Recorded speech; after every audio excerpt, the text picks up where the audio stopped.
Bloomberg Audio Studios. Podcasts, radio, news. I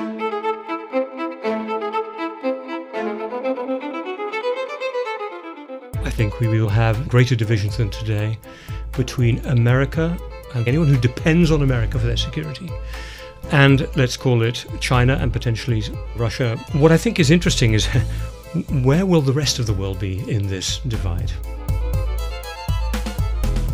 Welcome to Voternomics, where politics and markets collide. This year, voters around the world have the ability to affect markets, countries and economies like never before. We've created this series to help you make sense of it all. I'm Allegra Stratton. I'm Adrian Wooldridge. And I'm Stephanie Flanders. So at the top of the show, you just heard from our guest this week. He's the former director of the international affairs think tank Chatham House, Robin Niblett. He joins us for a conversation about how China will factor into the US and UK elections. Steph, we did that one together, didn't we? Yeah, we did it. We did it a few weeks back. We did not have the benefit of Adrian's wisdom in the conversation. We're going to get it in a minute, though. But it sort of took us back to China, which I guess we haven't focused on so much in the last few weeks. And he specifically, you think of it a little bit when you see these sort of D-Day commemorations.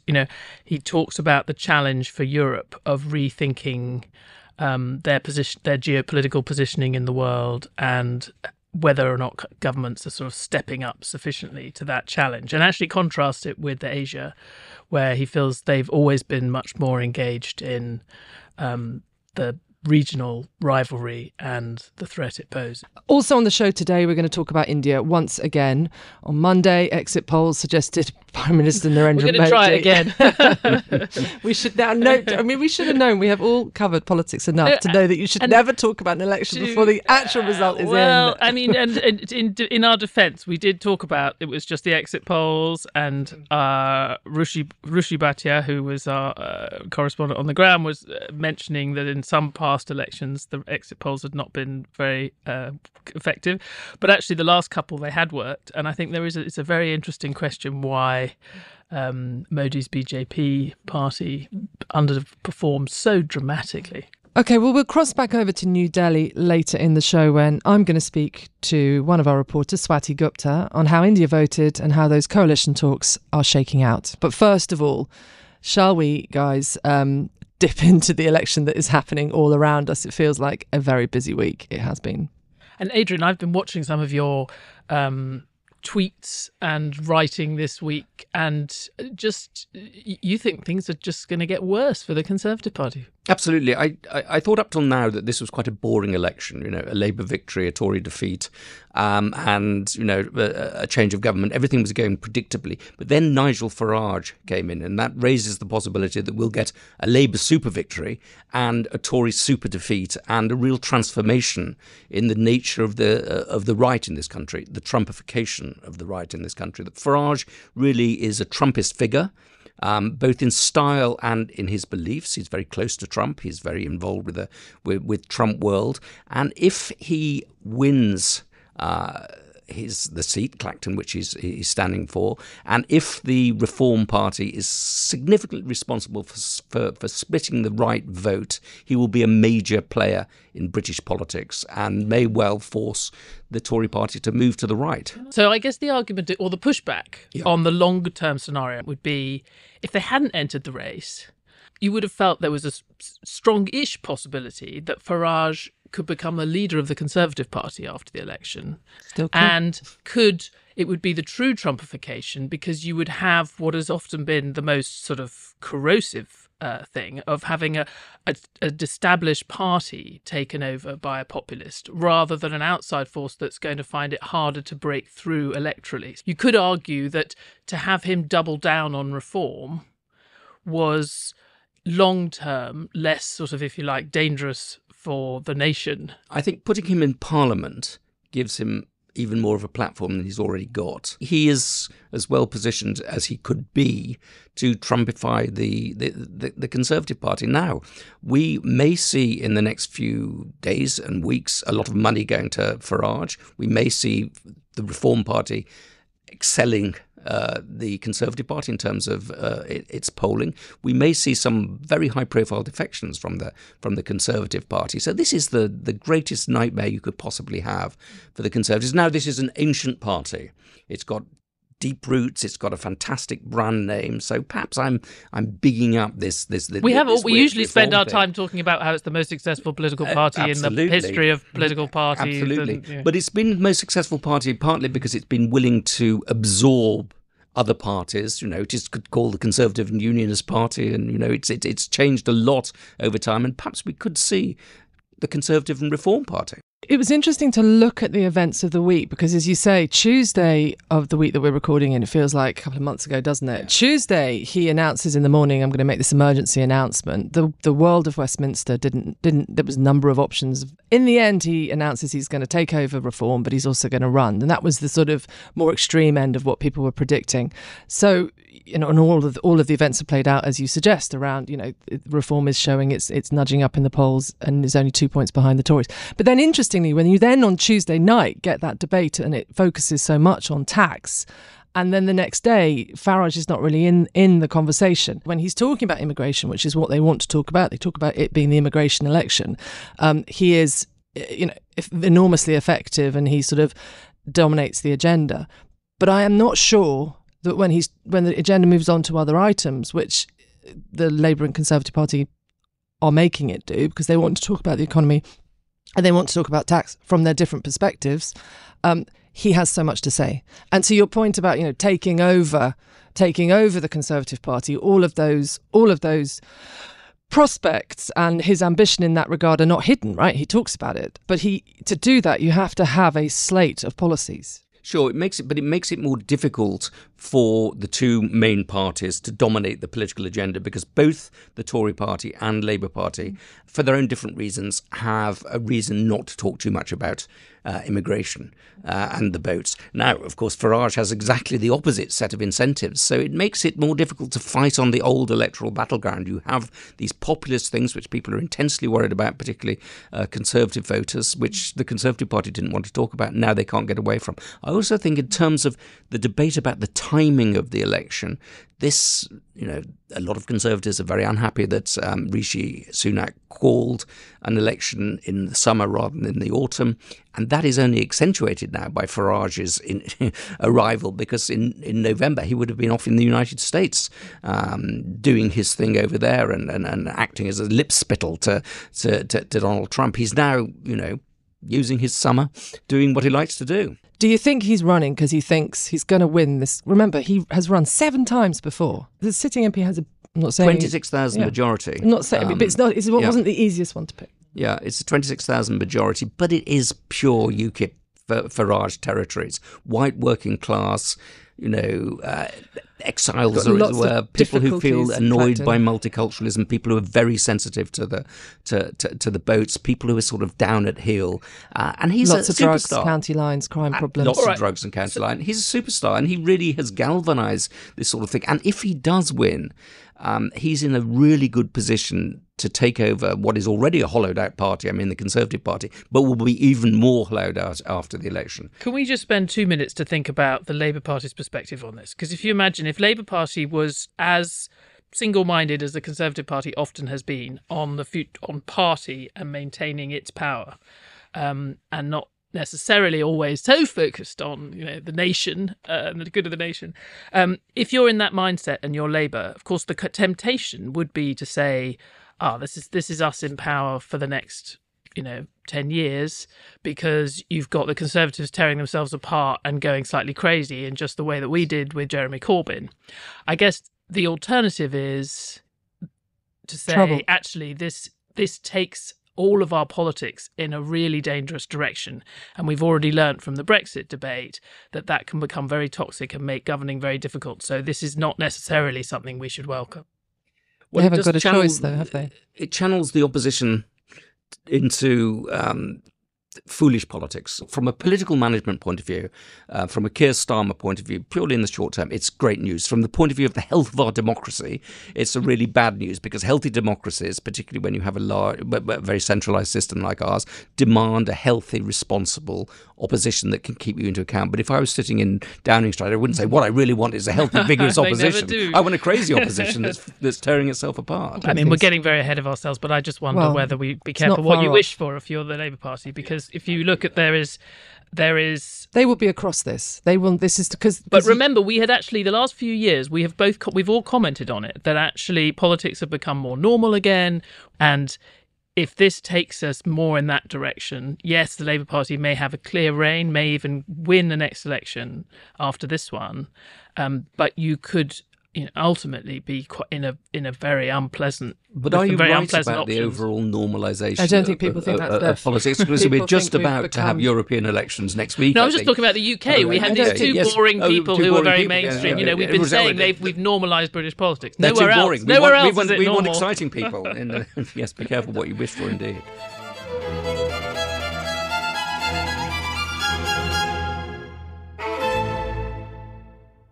I'm in charge, aren't I? So I've got to move us on.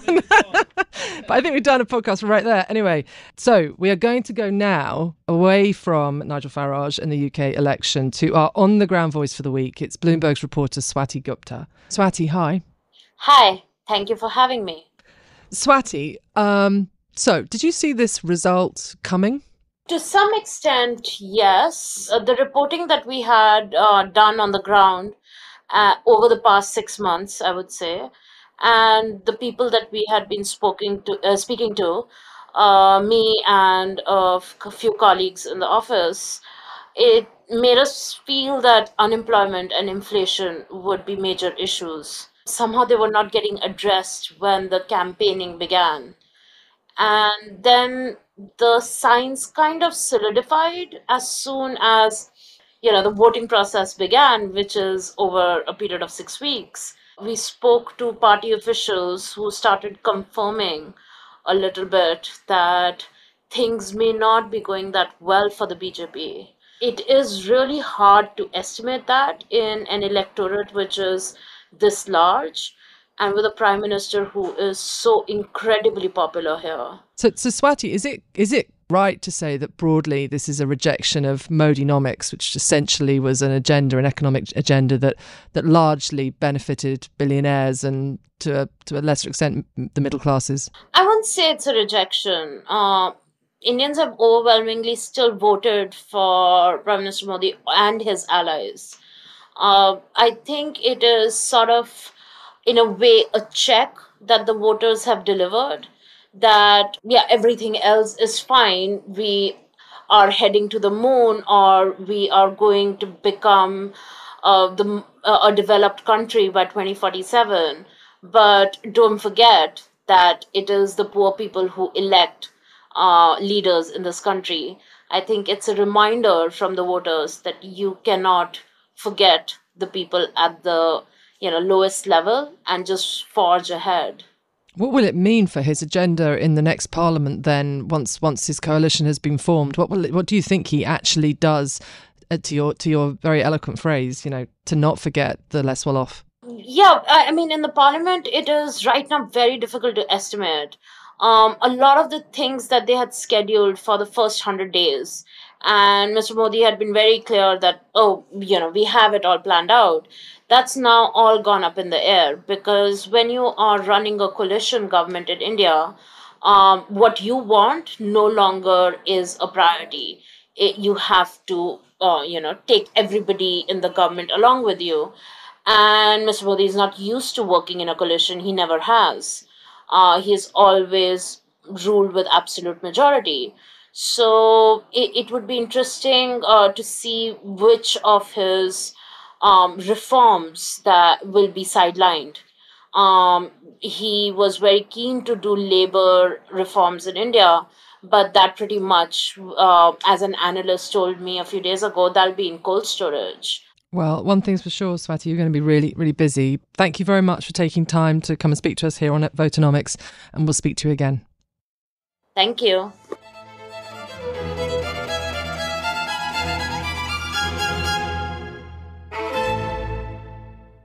Now to a conversation Stephanie and I had with Robin Niblett. He's the former director of the international affairs think tank Chatham House. Niblett also recently published a book called The New Cold War, How the Contest Between the US and China Will Shape Our Century. As he explains it, the book's central thesis is that the division between the US and China and the mistrust is unbridgeable and it's here to stay. The two sides are, he thinks, reversing into a Cold War, and they're bringing in partners into either side of the conflict, one of China's partners being Russia. And I decided to ask him about Russia's invasion of Ukraine 2 years ago, because I remembered him saying at the time that he felt it could serve as a wake-up call to the West, both to decarbonise the economies quicker, because they'd want to reduce their reliance on Russian gas, but also to spur new alliances and a rethinking of European security. And having remembered him saying that, I just wanted to ask him whether he thought the West had actually seized those opportunities out of the crisis. My bottom line is yes.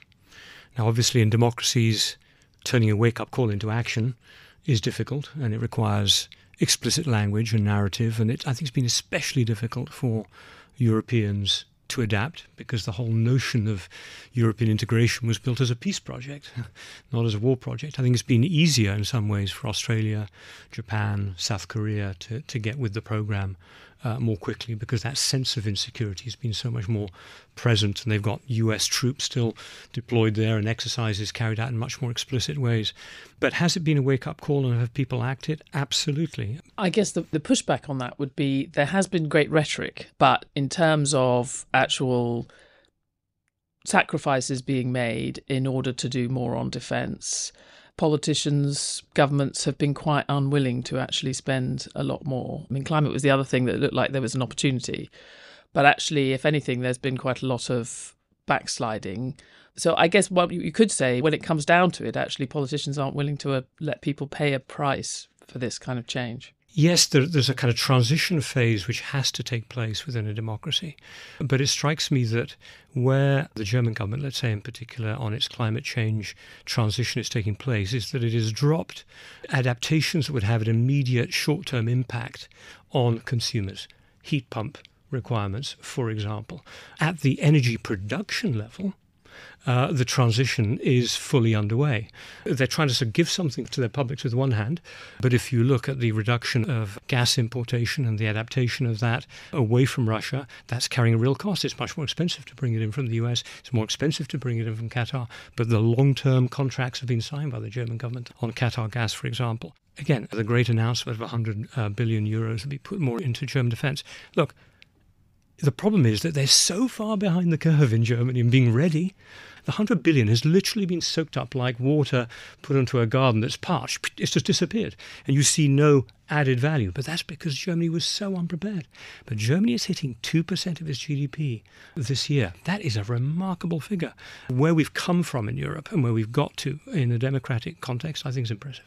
But is 2% enough? Yeah. No, look, it's a fair question. Is 2% enough? If we look ahead, if this is a new Cold War, I believe it is, then if we're looking ahead 10, 20 years, 2% won't be enough. You could get to maybe 2.5, 3%. I think it'd be enough. But let's just look at... You think that is enough? Oh, yeah, totally.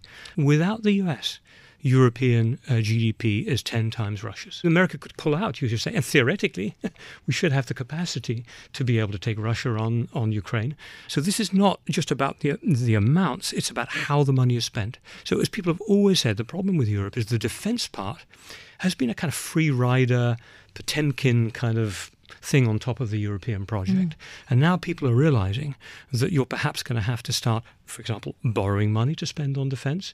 Are people talking about that? Absolutely. This is one of the new projects. Could you extend what was the 2-year Renew Europe post-COVID 790 billion euro fund that was created for 2 years to adapt the economies to a post-COVID and to a more energy efficient environment? That is meant to end at the end of 2 years. Europe could collectively in the market borrow very large amounts to then be able to apply to defense production, for example, to start building up long-term munitions production. So it's not the amounts, it's the organization. Europe has not been organized around security and defense. And I think this wake-up call and the fact that America is not reliable for European security, at least in the long term, I think is acting as a wake-up call. So I'm not worried about the 2%. To be honest, most people never thought Germany would get to 2% within 2 years. They're on 1.3. This is a big chunk of money when you look at the size of the German defense budget. But in 1989, the US was spending 6%, something like that. And then probably most countries, certainly the UK, was probably spending something like that, 5, 6, 7% of GDP. So I guess if we're in the kind of really transformed situation geopolitically that you describe in the book, it feels like that conversation around 2% is symbolic of politicians' willingness to really say, look, we're in a different world now. We can no longer be sort of enjoying the benefits of this peace dividend. That is gone. That's since 1989. We have to face up to things being different. But are we anywhere close to that? We're looking at these two massive elections. I think the most important point I want to make here is that we're not sitting on a trigger environment across a long front line between a nuclear-armed Soviet forces they were at the time, potentially about to pour through the Fulda Gap, which led to the kind of high levels of defense spending and high levels of concern and conscription that you had during the last Cold War. We're talking about a Cold War with China, which from a European standpoint is a long way away, and where the competition is going to be competed much more geoeconomically and in competition with the Global South and in competition over regulation on AI than it is going to be in the kind of Cold War. What I spent a lot of time in the book is talking about what's different about this Cold War to the last war. We can take on Russia with 2% of GDP. The problem is that if we're going to see China as a competitor globally, we're going to have to be rethinking our economic model in a different way. And that'll be expensive, but you won't see it on the defense budget side. Well, that's interesting. We were talking about, and Allegra's been on the inside of some of these conversations about how the approach to China, how you describe it to people. Allegra, do you think there is an understanding within the government that we need to reframe our relationship with China? What does that even look like?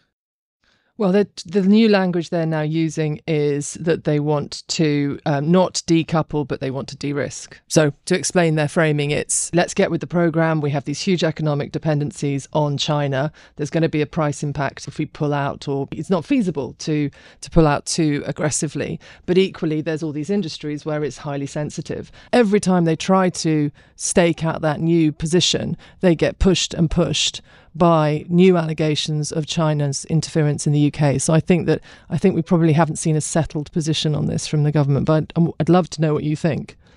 I agree there's not a settled position. And it's interesting compared to the US one as well, where they thought the administration, in a way, the Biden administration jumped on Ursula von der Leyen's term of de-risking because they realized the decoupling language, which was, as you said, starting to dominate the debate, was too extreme even for America, which had its largest trade ever with China in 2023. And, of course, would like to be able to keep a lot of that trade in agricultural products. Think of the air market. Can Boeing survive as a global air carrier and not be penetrating the Chinese market, which is already, by passenger numbers, apparently the largest market in the world, overtaking the US recently? So the Biden administration jumped on that more subtle framing, should we say, that the European side has provided, that Oliver Dowden actually repeated about de-risking being the goal and not decoupling. The problem is that de-risking implies that you understand the boundaries of the threat. And the initial notion of de-risking and the initial notion of the Jake Sullivan, US National Security Advisor, we're going to build a small yard with a high fence of protections, was that it would be artificial intelligence, quantum computing, and semiconductors. Fine. You could say, we don't want those areas, China, to be contributing to China's capacity to use those technologies to further improve its military threats to us, given that we do see China as a rival in the Indo-Pacific, and who knows what they're going to provide maybe to Russia someday down the line.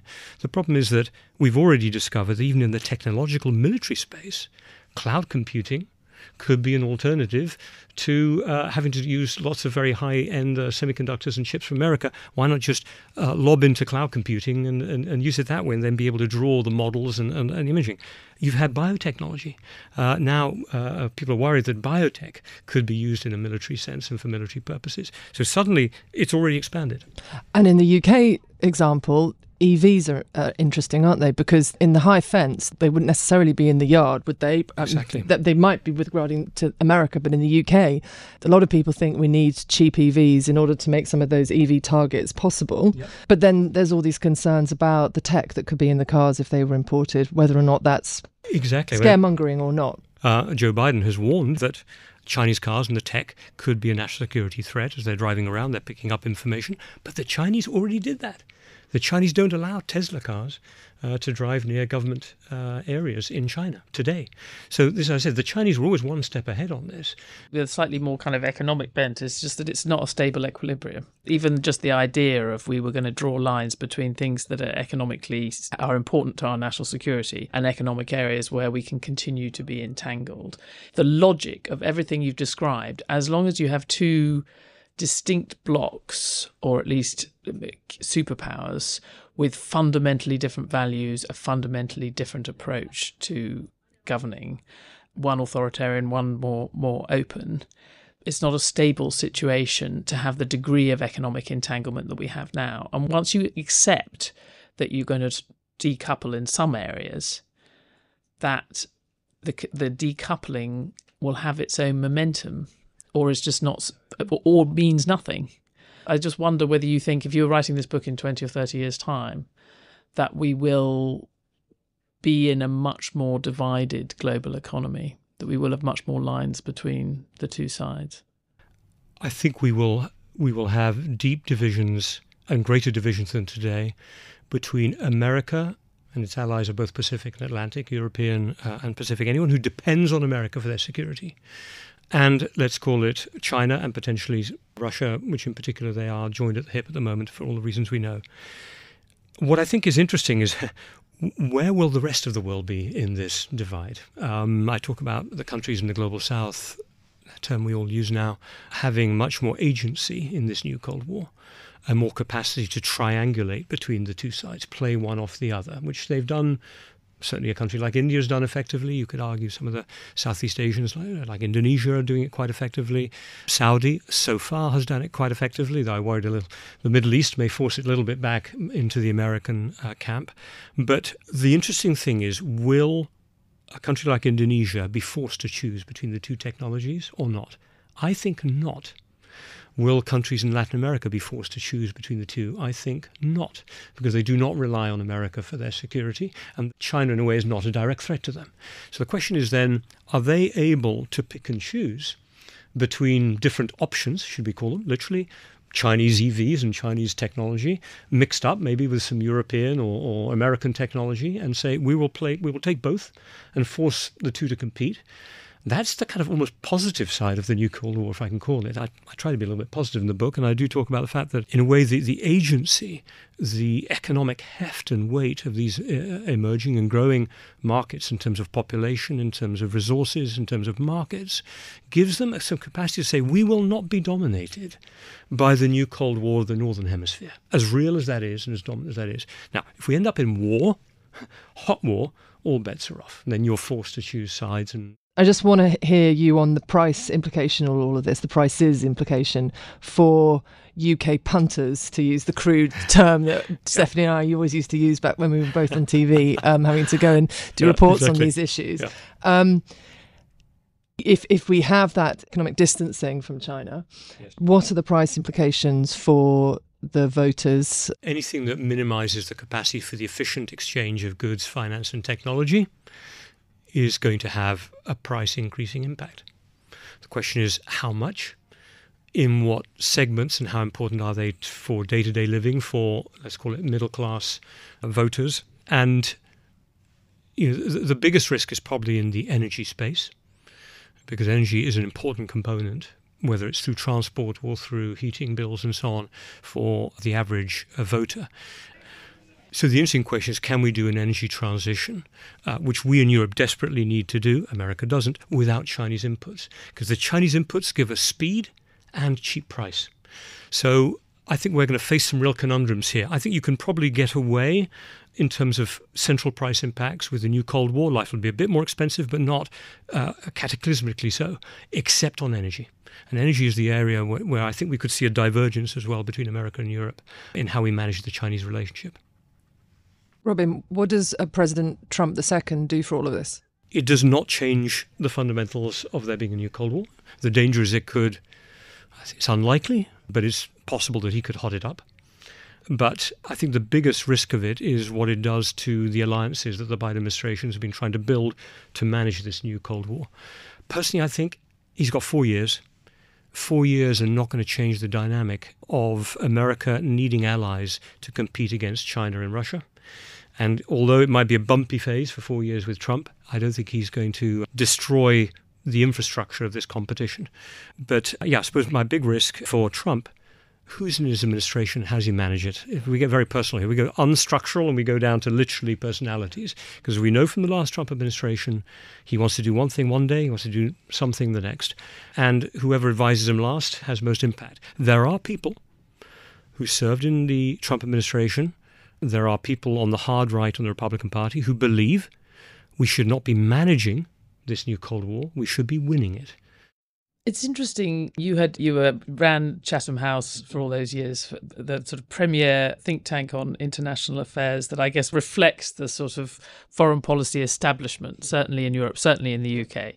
So the fact that you're not projecting the end of the world if Donald Trump gets re-elected, I think is interesting and shows the sort of long view that you're taking.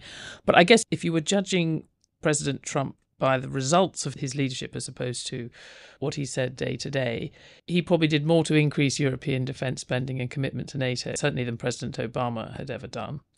If you look at President Biden's approach to the Middle East crisis, that has, if anything, diminished the sense of US power and ability to influence very close allies. And when it comes to China, to have an unstable genius, as he did, or what does he say? No, a very stable genius. To have an unstable non-genius who's very unpredictable, contradictory in his statements, never quite clear about whether he's in with the hawks or with the people who would coexist with China. Is that actually, ironically, the kind of leader we might need in this weird period of transition, which would prevent the Chinese from really knowing what they were dealing with? No. I say no for one reason. No, not because I do not discount the points you make. You could add, obviously we've done two things after Trump. Number one, he asked two things. Spend more on your defense and don't buy your gas from Russia if we're defending you. What the hell are you doing? Of course, we're now doing the other thing he asked, which is buying the bulk of our liquefied natural gas from America rather from Russia. He's definitely got what he wanted. There's one problem, however. I was looking at these figures recently for a little article I wrote for Foreign Policy magazine. The G7 has a larger trade deficit in goods with America today than China has with America. Except the US. Exactly. The UK, so if you take rather, out the US. But the UK is a the UK is the one that I think is is 7 billion. Exactly. I think we've got a 7 billion or so, the last number I saw, exactly, trade deficit with America. So we might be left out of his revenge. But the danger is that he would create instability in the emerging, what I call G7 plus G9 grouping of countries that are allied to America, that America needs to take on China and Russia, and we need America to take on China and Russia. So the danger is that he could break those alliances by making them much more transactional, imposing tariffs and so on. However, as I said, this is a structural conflict that's going to go on for 20, 30 years. To be honest, I think the G7 will just do like Japan did with the Trans-Pacific Partnership. They'll do, you know what, we'll hang together while America's out. We'll wait for America to come back because America is not going to be able to manage this new Cold War without allies. Robin Niblett, thank you so much.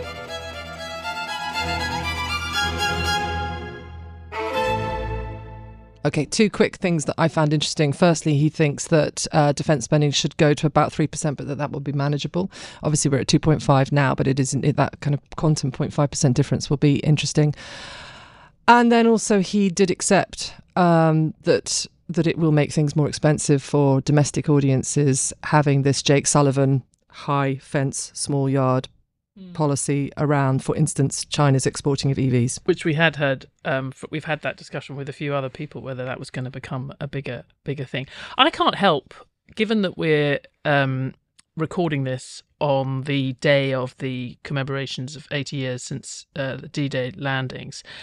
It is quite striking, and we've written about it today on Bloomberg, that Vladimir Putin's not invited to those commemorations. He has participated in the past. He participated 10 years ago.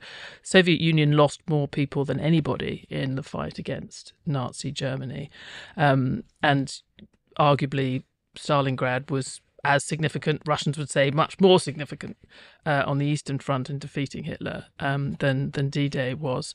And it just sort of goes to some of the points that Robin was making about the challenge that Europe has had in rethinking its approach to security. I think he tore up his own invitation when he invaded Ukraine. Yeah, exactly. I agree. No, I'm not saying, but it shows, we're still hanging on quite rightly to this very important date and what it symbolises, and yet we have this completely new environment, and I think we are just struggling to hold those two things in our minds. Because we're moving from a post-war world to a pre-war world, or what feels increasingly like a pre-war world, I'm afraid.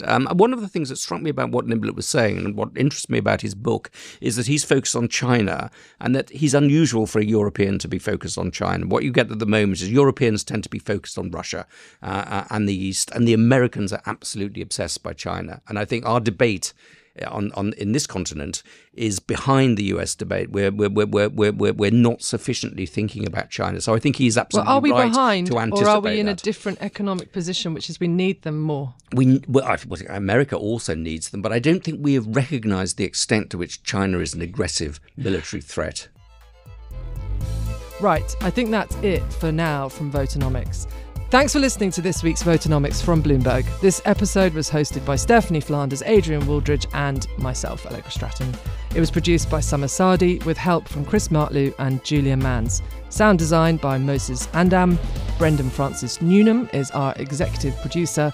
Sage Bauman is head of podcasts. And special thanks to Robin Niblett and Swati Gupta. Please subscribe, rate and review wherever you listen to podcasts.